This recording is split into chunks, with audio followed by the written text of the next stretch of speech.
大家好，我是美厨娘丽丽。一年一度的中秋节马上就要到了，到了中秋节前后，各式各样的月饼都是上市了。其中最为常见的就是广式月饼和苏式月饼，但是近些年又出了很多的新品种，冰皮月饼、崎岖月饼、酥皮月饼、米月饼等等。那我今天呢就分享一个今年很火的米月饼做法，不用蒸，不用烤，吃到嘴里粉粉的感觉，面皮入口即化。一起来看看我是怎么做的吧。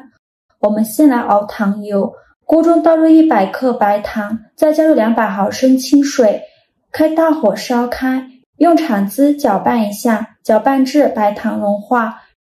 烧开后再加入80克麦芽糖，继续用勺子搅拌均匀，搅拌至麦芽糖融化。麦芽糖融化后继续开小火熬，一直熬到出现这种小泡泡为止，然后关火，给它放一旁备用。接着把锅烧热，倒入90克大米粉，也就是粘米粉，再倒入90克糯米粉，开小火慢炒，炒的过程中要不停地翻动，防止炒糊了。全程都是小火慢炒，大概需要炒3分钟左右，炒至能闻到米香味儿，并且微微发黄，像这样子就可以。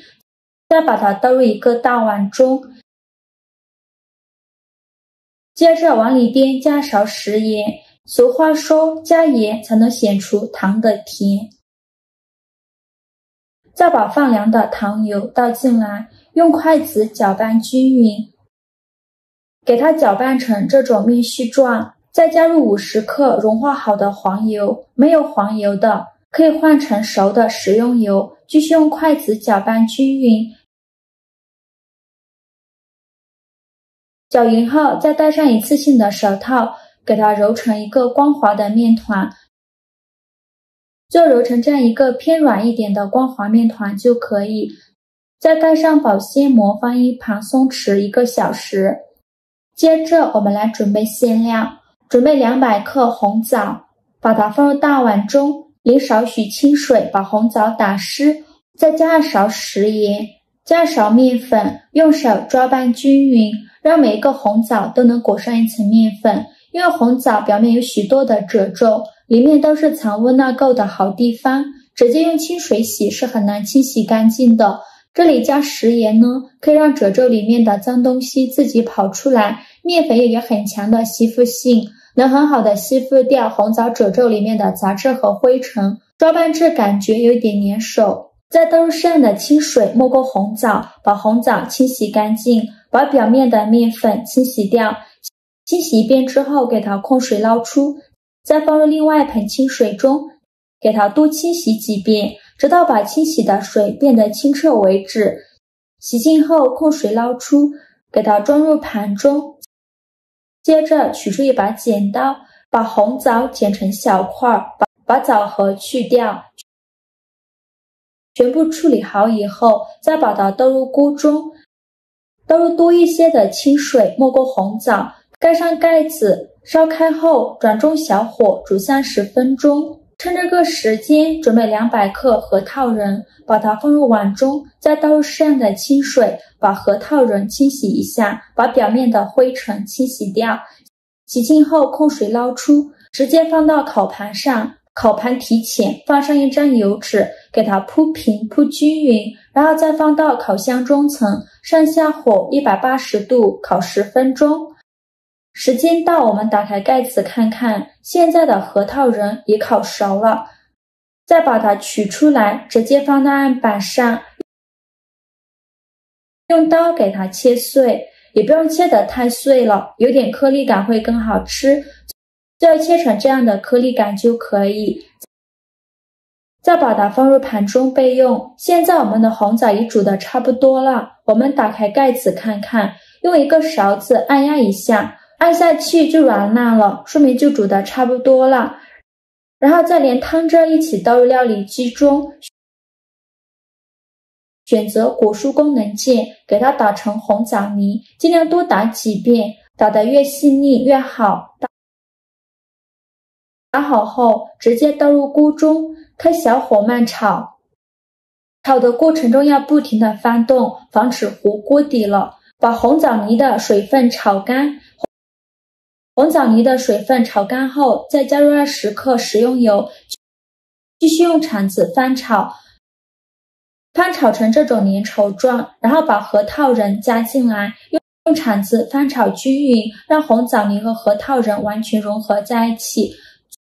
最后翻炒成能爆团，而且不粘锅底也不粘锅铲，像这样子就可以了。再把它盛出来，放入大碗中，像这样我们的红枣馅就做好了，给它放一旁放凉备用。放凉后，再戴上一次性的手套，抓一小把红枣馅，大约是30克左右。因为我的模具是50克的，馅料就分为30克一个，用手捏一捏，再给它搓成小圆球，最后搓成和鸡蛋黄一样大小的小圆球就可以，把它放入盘中，依次用同样的方法把剩下的红枣馅都揉完，全部揉好后放一旁备用。现在我们的米粉饼皮醒得差不多了，我们打开保鲜膜，切一小把饼皮，用手捏一捏，饼皮我分为25克一个，再给它搓成小圆球，最后搓成和鸡蛋黄一样大小的小圆球就可以。再用手轻轻按扁，给它按成薄一点的饼皮，像这样子就可以。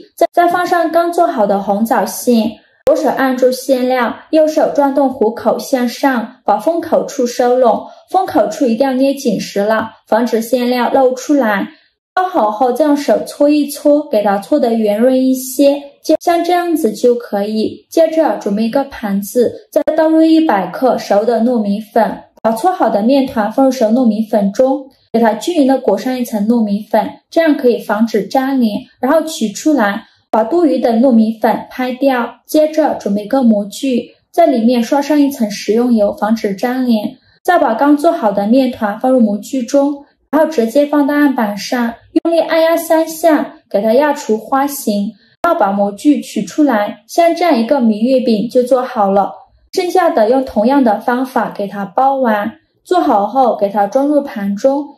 像这样一盘非常好吃的米月饼就做好了。这款米月饼就是月饼界的小清新，有淡淡的米香，吃到嘴里是粉粉的感觉，面皮入口即化，不像冰皮月饼那么软糯，也没有广式月饼的甜度。自己做的红枣核桃馅没有加糖，吃着微微的甜，而且也不腻，还有核桃仁的酥香，真的是太好吃了。当然馅料也可以根据自己的喜好来调整，做法真的是没有任何难度，喜欢的朋友就赶快收藏起来试试吧。好啦，今天视频就分享到这里了。如果您觉得我分享的视频对你有帮助的话，请您给我点个赞吧，或者是订阅我的频道，我每天都会分享不一样的美食视频。我是丽丽，非常感谢您的支持，咱们下个视频见。